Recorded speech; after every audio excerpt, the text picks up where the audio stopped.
So there's a very small club of countries in the world that don't just dig things up or grow things or pump things out of the ground.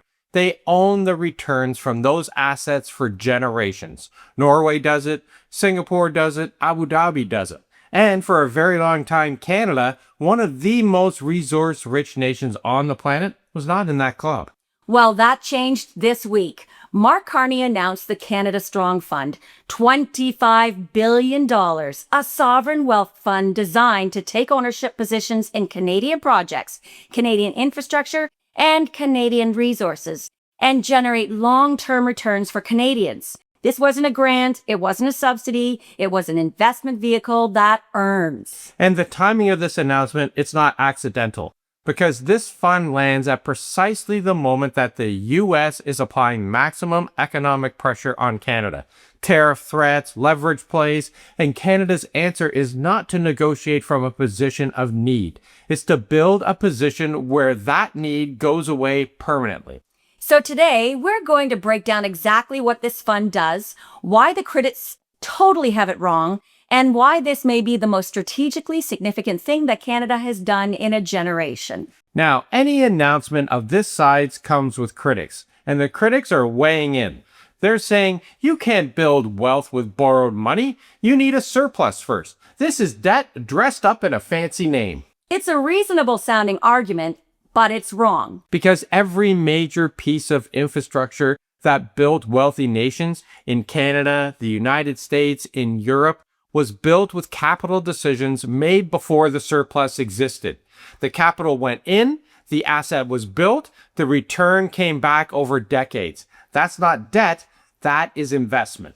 And the version of this argument being made right now in Ottawa, where the political opposition, led by PP, is calling the Canada Strong Fund a sovereign debt fund, well, that argument ignores the one comparison that should end the debate immediately. Yep, Norway. Because Norway did exactly this. They took oil wealth, built a sovereign wealth fund, managed it with strict governance and transparency rules, and that fund is now worth $2.2 trillion US.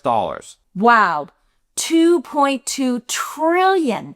And that covers between 20 and 25% of Norway's entire national budget, including their amazing healthcare, education, and social services, without Norway raising taxes to pay for it. And here is what makes that comparison decisive.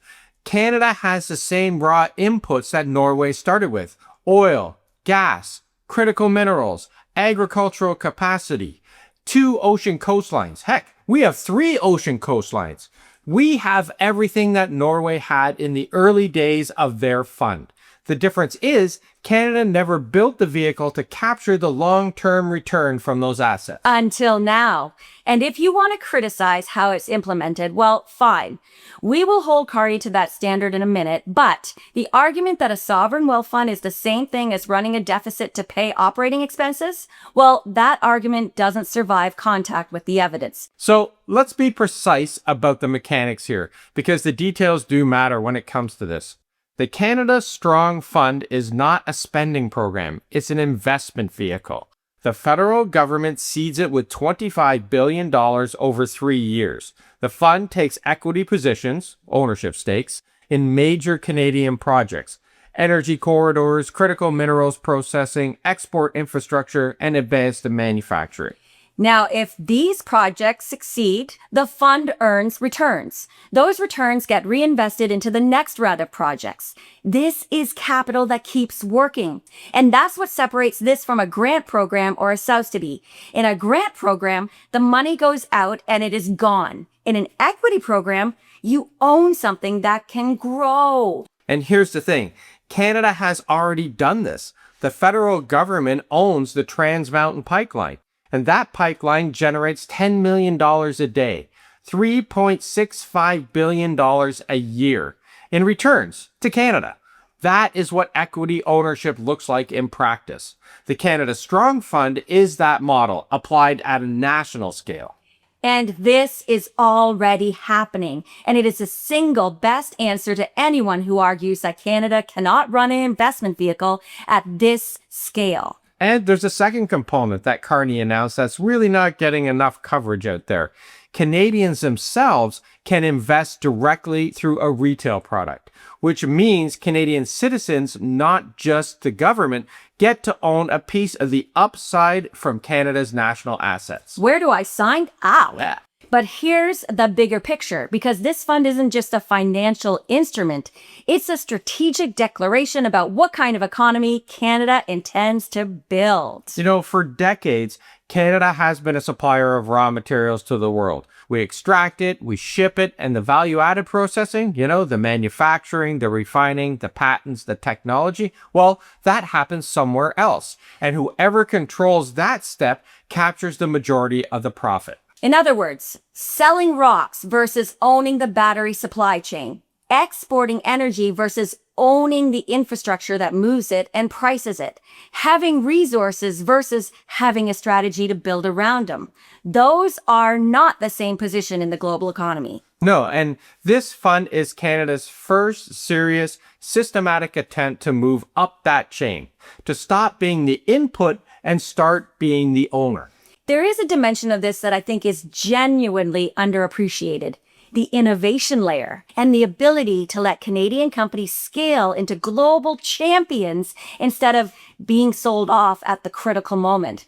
A brilliant idea gets developed here. It gets underfunded at the critical growth stage. It gets sold too early to foreign buyers. And then those buyers, they capture the global returns while Canada collects a one-time payment and a press release. We've had decades of that pattern, and it's about to stop. Yeah, so if the Canada Strong Fund provides patient capital, the kind that lets a Canadian company become a global player before it gets acquired, that matters as much as any port or pipeline.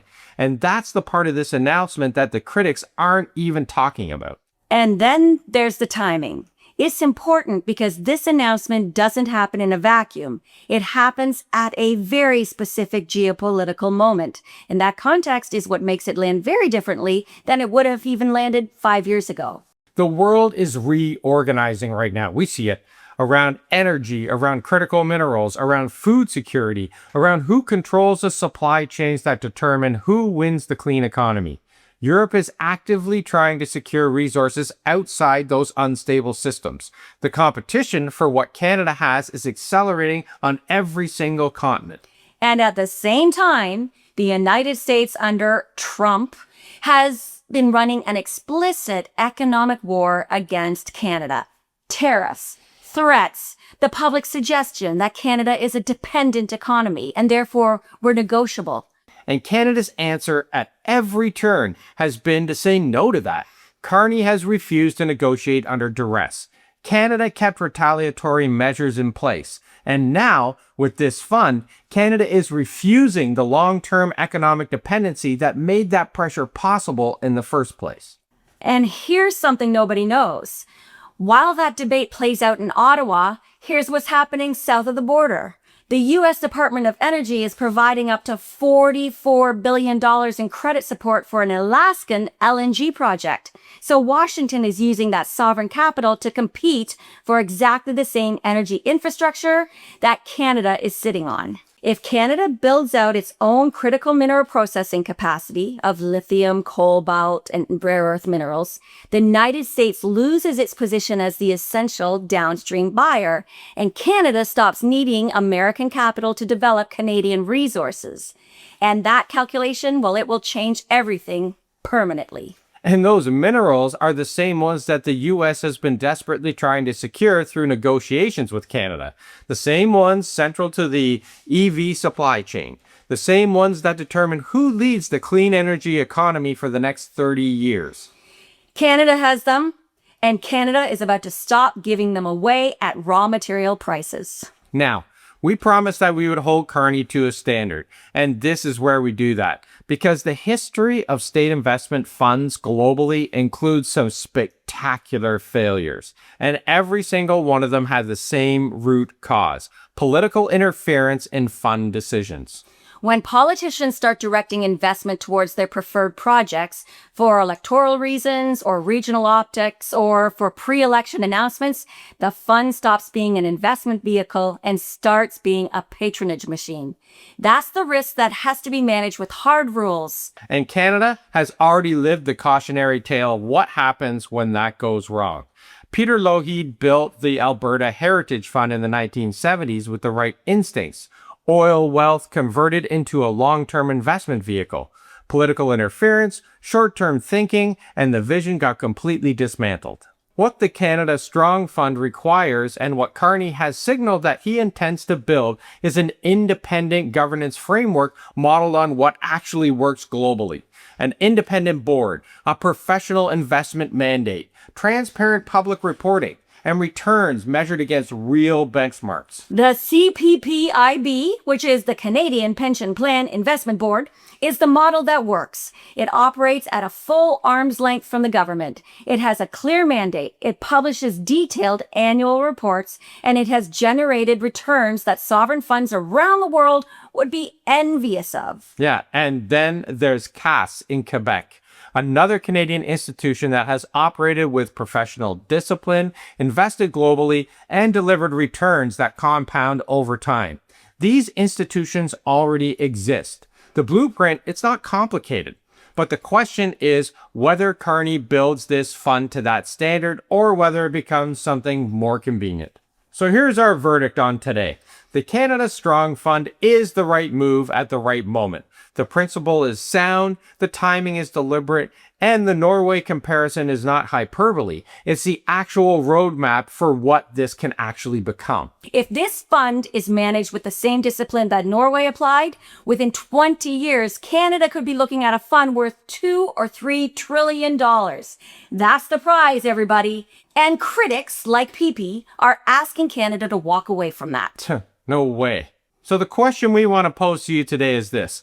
Will the Canada Strong Fund still be operating with full independence from political interference in 5 years? Yes or no? So leave your answer in the comments because we love to hear from you guys. You guys have a wealth of knowledge out there. We read every one, so make sure to say hi and share this if you like it. Do the usual stuff like subscribe, click on that bell, and tell all your friends to come on over tomorrow because we're here every day. Thanks for watching, everybody, and we'll see you, tomorrow.